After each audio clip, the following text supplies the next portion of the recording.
일본에 안 간다고? 대신 한국으로 간다고? 대만 고등학생들의 한숨소리가 터져나왔습니다. 한국은 고작 K-팝, K-드라마나 유명하지. 기술적으로는 일본에 비해 부족하잖아. 그런 이들이 한국에 오자마자 놀라움을 금지 못했는데요. 도대체 어떤 일인 걸까요? 그 궁금한 이야기 바로 시작합니다. 안녕하세요. 제 이름은 린지아웨이예요. 지금 17살이고요. 대만에서 살고 있었습니다. 타이베이 국제고등학교 3학년이었죠. 저는 과학을 정말 좋아하고 있었어요. 수학도 너무 재미있었고요. 세상이 어떻게 돌아가는지 알아가는 게 제일 즐거웠습니다. 그때는 제가 세상에 대해 다 알고 있다고 생각하고 있었어요. 정말 똑똑하다고 여기고 있었죠. 제 방 벽에는 유명한 과학자들 사진이 빼곡히 붙어 있었어요. 일본에 있는 실험실 사진들도 걸려 있었죠. 반짝반짝 빛나는 장비들과 하얀 가운을 입고 있는 연구원들 모습 말이에요. 노벨상 수상자들이 한 말들도 책상 위에 붙여놨고요. 매일 밤 잠들기 전에는 이 사진들을 바라보고 있었어요. 그러면서 도쿄에 있는 그 멋진 실험실에서 일하고 있는 제 모습을 상상하고 있었죠. 일본이 제 꿈이었거든요. 일본에는 최고의 기술이 있었어요. 가장 똑똑한 과학자들이 모여 있었고요. 저처럼 똑똑한 사람들이 가야 할 곳이 바로 일본이라고 생각하고 있었습니다. 그런데 한국은 달랐어요. 한국은 그냥 팝송이나 예쁜 배우들만 있는 곳이라고 여기고 있었죠. 성형수술이나 쇼핑몰 같은 것들만 있는 곳이요. 진지하지 않은 곳이었어요. 저같이 미래의 과학자가 될 사람이 갈 곳이 아니라고 생각하고 있었습니다. 저와 똑같이 생각하는 친구들이 3명 있었어요. 마크 클라인은 미국에서 왔는데요. 금발머리가 늘 헝클어져 있었고 검은 가죽 자켓을 항상 입고 다니고 있었어요. 수지류는 싱가포르에서 온 친구였는데 조용하고 생각이 깊었죠. 긴 검은 머리에 보라색 염색을 해놓고 있었거든요. 다니엘 김은 캐나다에서 왔는데 키가 크고 질문을 정말 많이 하고 있었어요. 우리 4명 모두 아시아 과학기술 심포지엄이라는 특별한 프로그램에 뽑혔어요. 각 학교에서 가장 똑똑한 학생들이었죠. 연구소들을 둘러보고 진짜 과학자들을 만날 예정이었어요. 최첨단 기술에 대해서도 배우게 되어 있었고요. 가장 좋았던 건 일본에 갈 예정이었다는 거예요. 도쿄 말이에요. 로봇과 고속열차, 놀라운 발명품들의 나라죠. 몇 주 동안 이 여행을 위해 준비하고 있었어요. 일본어 회화도 공부하고 있었고 도쿄대학교에 대해서도 조사하고 있었죠. 과학자들에게 물어볼 질문들도 리스트로 만들어 놓고 있었어요. 제일 좋은 노트와 좋아하는 펜들도 챙겨놓고 있었고요. 이 여행만을 위해서 새 가방까지 사놓고 있었거든요. 그런데 모든 게 바뀌었어요. 화요일 아침에 전화가 왔어요. 부모님과 함께 아침을 먹고 있는데 제 폰이 울렸거든요. 프로그램 담당자인 첸 선생님이었어요. 목소리가 정말 미안해하는 것 같았어요. 나쁜 소식을 전해주는 것처럼 천천히 말씀하고 계셨죠. 일본 여행이 취소되었다는 거였어요. 예산 문제가 생겼대요.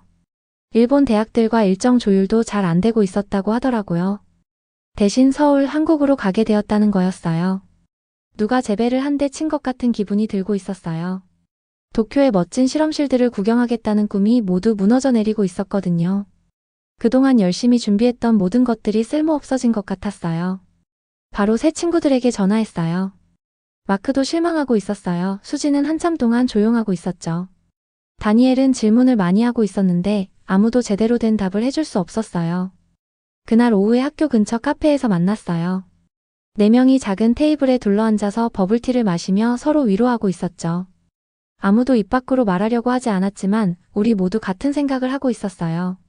한국은 일본이 아니라는 거죠. 진짜 과학자들이 배우러 가는 곳이 아니라는 거였어요.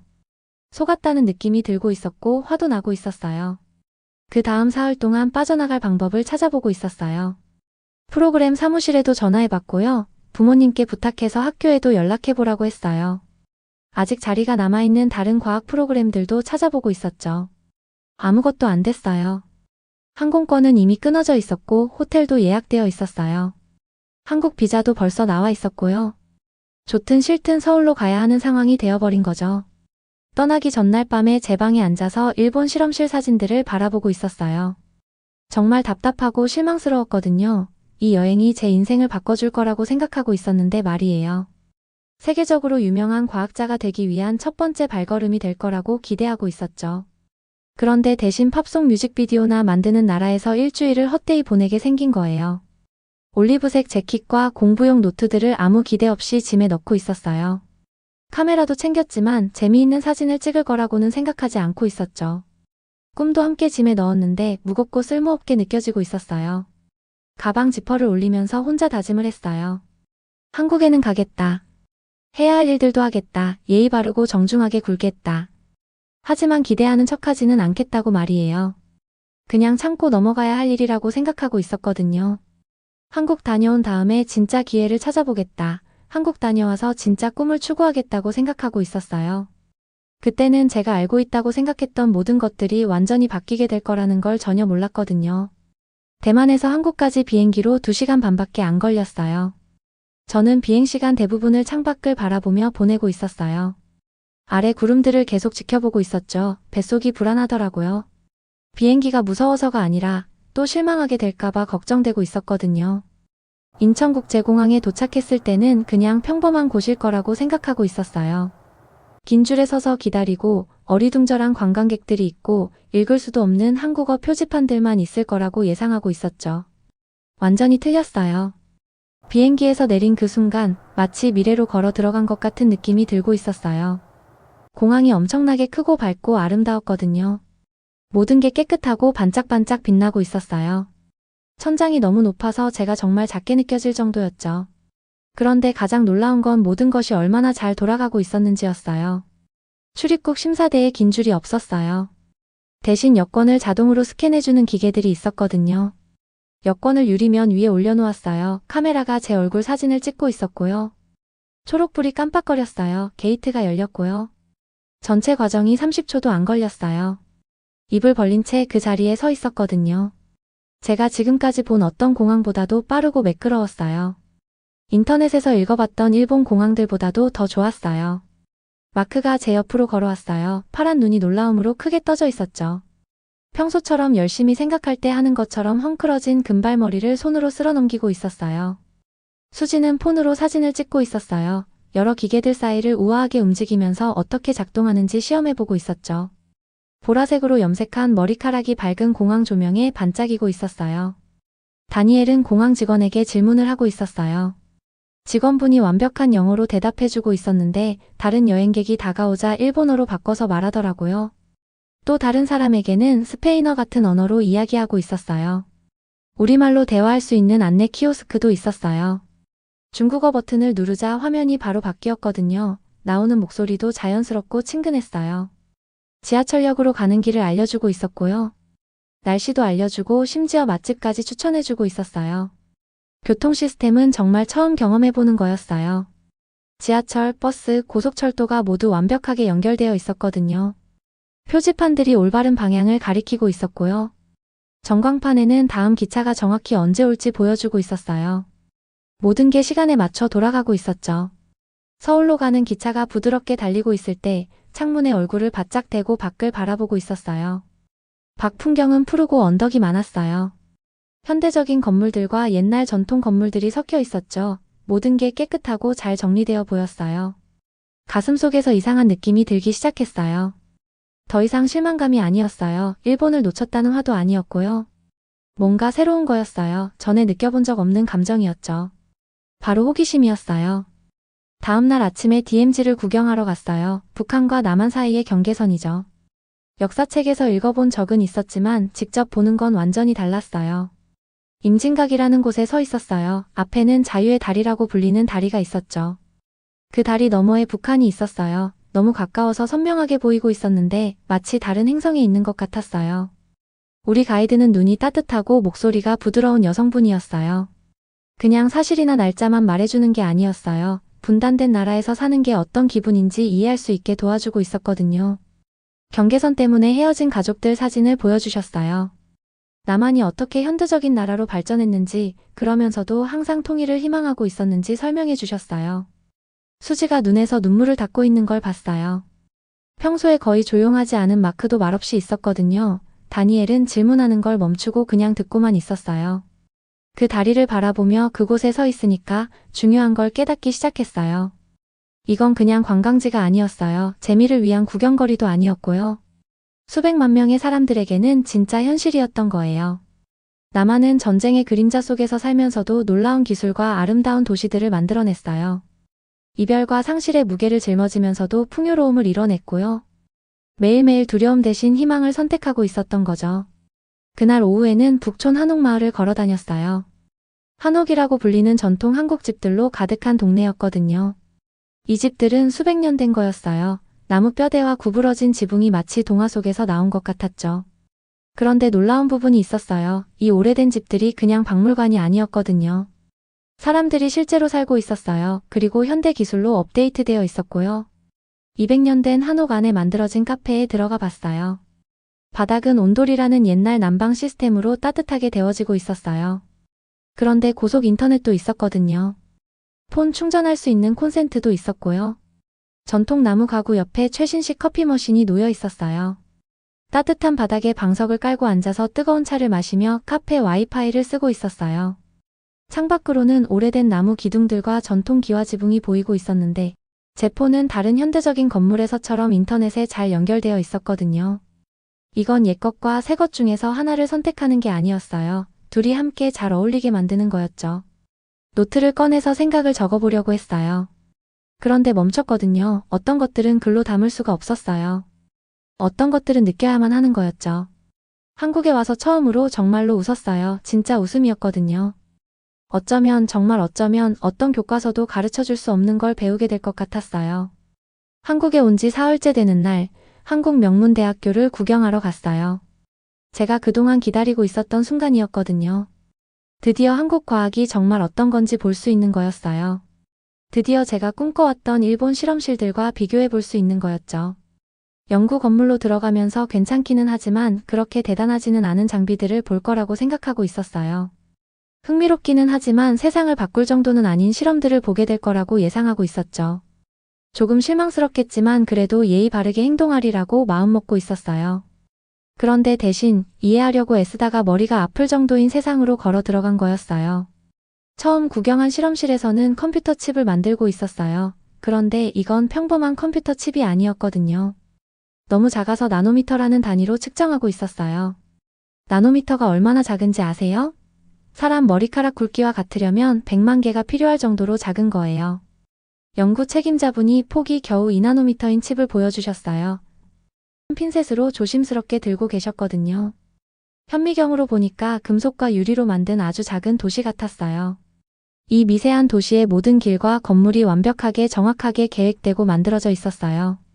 그 칩을 바라보고 있으니까 제 자신감이 산산조각 나는 느낌이었어요. 이건 2등짜리 기술이 아니었거든요. 다른 나라가 한 걸 따라하는 것도 아니었고요. 물리적으로 가능한 한계를 밀어붙이고 있는 거였어요. 과학자분이 제가 충격받은 표정을 알아보셨나 봐요. 과학자분이 제가 충격받은 표정을 알아보셨나 봐요. 친절하게 웃으시면서 완벽한 영어로 말씀하시더라고요. 질문은 간단했는데 번개 맞은 것처럼 강렬했어요. 한국에서 뭘 기대하고 왔느냐고 물어보시는 거였어요. 대답할 수가 없었어요. 어떻게 별로 기대하지 않았다고 설명할 수 있겠어요? 팝송이나 TV 프로그램만 보고 나라 전체를 판단했다고 어떻게 인정할 수 있겠어요? 가슴속에서 부끄러움이 산성처럼 타오르고 있었어요. 저는 과학적이어야 하는 사람이었거든요. 논리적이어야 하는 사람이었고요. 그런데 선생님들이 실망하실 만한 편견을 갖고 한국에 왔던 거예요. 다음 실험실에서는 스스로 차를 운전하는 로봇들을 봤어요. 이 차들에는 사람 운전사가 없었거든요. 카메라와 센서를 써서 길을 보고 있었어요. 장애물을 피할 수도 있었고, 교통 규칙도 따를 수 있었고, 주차도 완벽하게 혼자 할 수 있었어요. 마크가 이 차들 중 하나가 복잡한 코스를 지나가는 걸 지켜보고 있었어요. 입을 벌린 채 놀라고 있었거든요. 차가 부드럽게 콘들 사이를 돌아다니고 빨간불에서 멈추고 심지어 대부분의 사람들보다 더 잘 평행 주차까지 하고 있었어요. 이건 그냥 다른 나라 기술을 따라잡는 수준이 아니었어요. 어떤 분야에서는 한국이 앞서가고 있었던 거죠. 가장 큰 충격은 그날 오후 판교 테크노밸리라는 곳에서 받았어요. 한국판 실리콘밸리였거든요. 들어는 봤지만 별로 관심 갖지 않았던 회사들 본사를 구경하게 되었어요. 처음 들어간 회사에서는 사람 감정을 이해할 수 있는 인공지능을 봤어요. 컴퓨터가 누군가의 얼굴만 보고도 그 사람이 기쁜지 슬픈지 화가 났는지 혼란스러운지 알 수 있었거든요.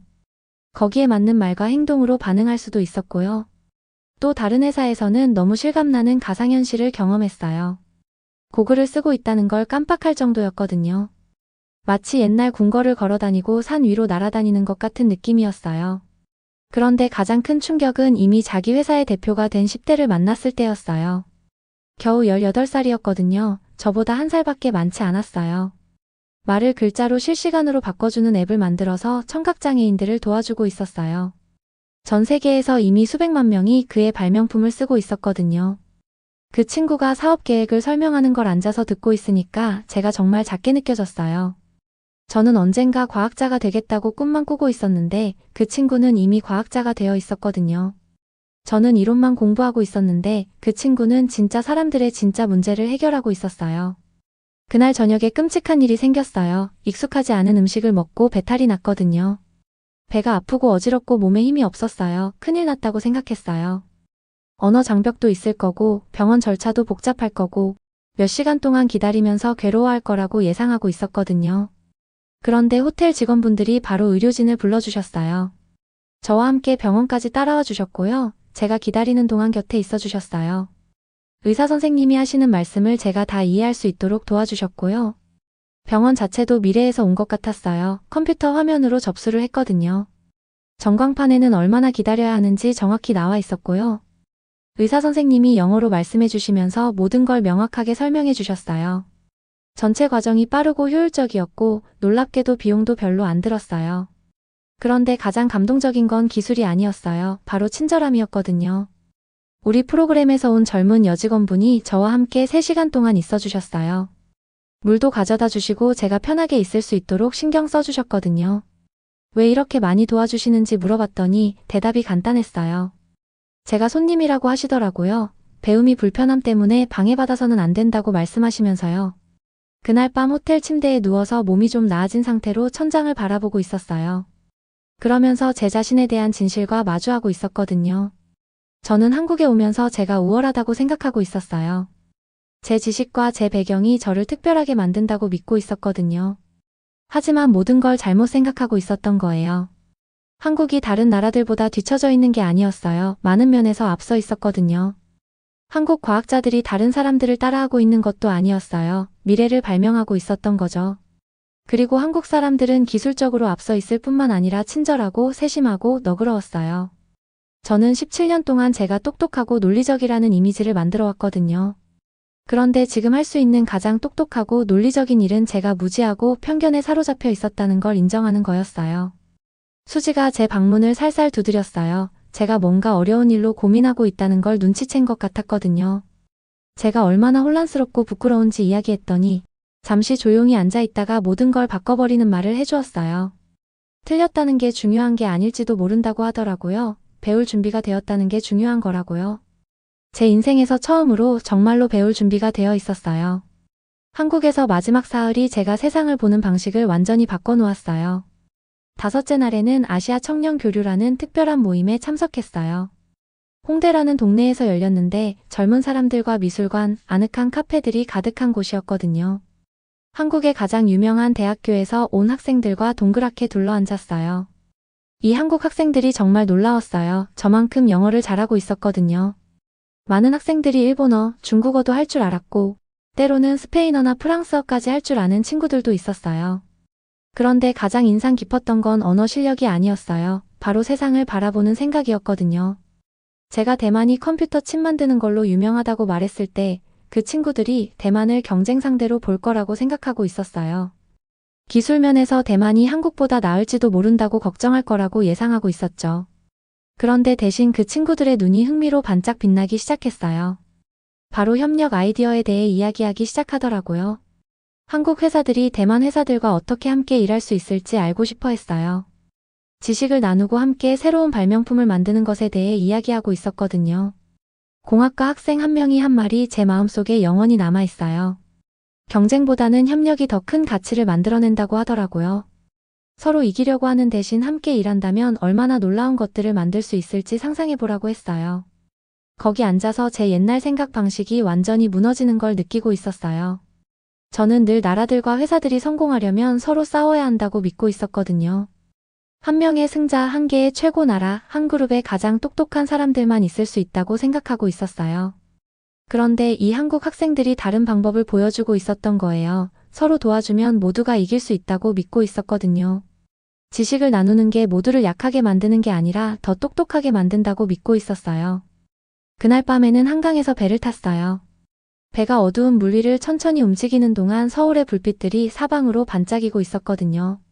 도시가 마치 누군가 풍경 위에 쏟아놓은 보석함 같았어요. 모든 불빛이 한 사람, 한 가족, 한 꿈, 한 이야기를 나타내고 있었죠. 배 앞쪽에 서서 바람이 제 머리카락 사이로 불어오는 걸 느끼고 있었어요. 한국에 온 이후 처음으로 완전히 평화로운 기분이 들고 있었거든요. 일본을 놓쳤다는 모든 화가 사라졌어요. 계획이 바뀐 것에 대한 모든 실망감도 녹아 없어졌고요. 도시 불빛들이 물 위에서 춤추는 걸 바라보면서 중요한 걸 깨달았어요. 한국은 일본이나 미국이나 다른 어떤 나라를 따라하려고 하는 게 아니었거든요. 한국만의 특별한 길을 만들어가고 있었어요. 그리고 그 길이 정말 놀라운 곳으로 이어지고 있었죠. 다음 날 아침에는 짐을 싸고 떠날 준비를 해야 했어요. 올리브색 재킷을 접어서 노트들을 가방에 다시 넣고 있었어요. 그런데 모든 게 달라 보였거든요. 제 노트는 새로운 아이디어들로 가득했어요. 카메라에는 전혀 예상하지 못했던 사진들이 들어 있었고요. 제 마음은 존경과 감사로 가득했어요. 공항에서 대만으로 돌아가는 비행기를 기다리는 동안 집에 가서 사람들에게 뭐라고 말할지 생각해보고 있었어요. 제게 무슨 일이 일어났는지 어떻게 설명할 수 있을까요? 제가 알고 있다고 생각했던 모든 게 틀렸다는 걸 어떻게 이해시킬 수 있을까요? 대만으로 돌아가는 비행기 안은 조용했어요. 마크는 창밖을 바라보며 깊은 생각에 빠져 있는 것 같았어요. 수지는 얼굴에 작은 미소를 띠며 일기를 쓰고 있었죠. 다니엘은 우리가 경험한 일들이 믿어지지 않는다는 듯 계속 고개를 흔들고 있었어요. 비행기가 인천공항에서 이륙할 때 마지막으로 창문에 얼굴을 바짝 대고 바라봤어요. 그 놀라운 공항이 아래에서 점점 작아지는 걸 지켜보고 있었거든요. 하지만 뭔가를 잃는 게 아니었어요. 소중한 걸 가져가고 있는 거였죠. 대만에 도착했을 때 부모님이 공항에서 저를 기다리고 계셨어요. 여행이 어땠는지 물어보셨거든요. 재미있는 걸 배웠는지 알고 싶어 하셨고요. 일본을 놓친 것에 대해 불평할 거라고 예상하고 계셨어요. 그런데 대신 부모님을 놀라게 해드렸어요. 한국이 제 인생에서 가장 중요한 교훈을 가르쳐줬다고 말씀드렸거든요. 똑똑하다는 건 다른 사람들보다 낫다고 생각하는 게 아니라는 걸 배웠어요. 정말 똑똑한 건 모든 사람에게서 배울 수 있을 만큼 겸손한 거라는 걸 깨달았죠. 그 다음 몇 주 동안 반 친구들이 여행에 대해 물어볼 때마다 전에 느껴본 적 없는 열정으로 이야기하고 있는 제 자신을 발견했어요. 한국 사람들의 친절함과 한국의 혁신에 대해 말해줬거든요. 옛 전통과 새로운 기술을 아름답게 결합시킨 것에 대해서도 이야기했고요. 경쟁보다는 협력의 힘에 대해서도 말해줬어요. 친구들 중 몇 명은 제가 이렇게 열정적인 모습에 놀라는 것 같았어요. 처음에는 한국에 가기 싫어했었잖냐고 상기시켜 주더라고요. 뭐가 제 마음을 이렇게 완전히 바꿔놓았는지 물어봤어요. 대답은 간단했어요. 한국이 과학과 기술에 대해서만 가르쳐 준 게 아니었거든요. 인간이 되는 것에 대해 가르쳐 줬던 거예요. 여행을 시작할 때는 모든 정답을 알고 있다고 생각하는 자신만만한 학생 린지아웨이였어요. 집에 돌아올 때는 생각해본 적도 없는 질문들이 가장 좋은 질문이라는 걸 깨달은 호기심 많은 학습자 린지아웨이가 되어 있었거든요. 한국에서 가져온 가장 소중한 건 정보나 사실이 아니었어요. 새롭게 보는 방법이었거든요. 판단하는 대신 경이로움으로 새로운 경험에 다가가는 법을 배웠어요. 전에는 무시했을지도 모르는 곳에서 좋은 점을 찾아보는 법을 배웠죠. 한국 여행은 끝났어요. 하지만 진짜 모험은 이제 시작이었거든요. 이제부터는 열린 눈, 열린 마음, 열린 가슴으로 세상에 다가갈 거예요. 그리고 그게 모든 걸 바꿔놓았어요. 오늘의 영상은 여기까지입니다. 오늘의 사연 재밌게 보셨다면 좋아요와 구독 부탁드릴게요.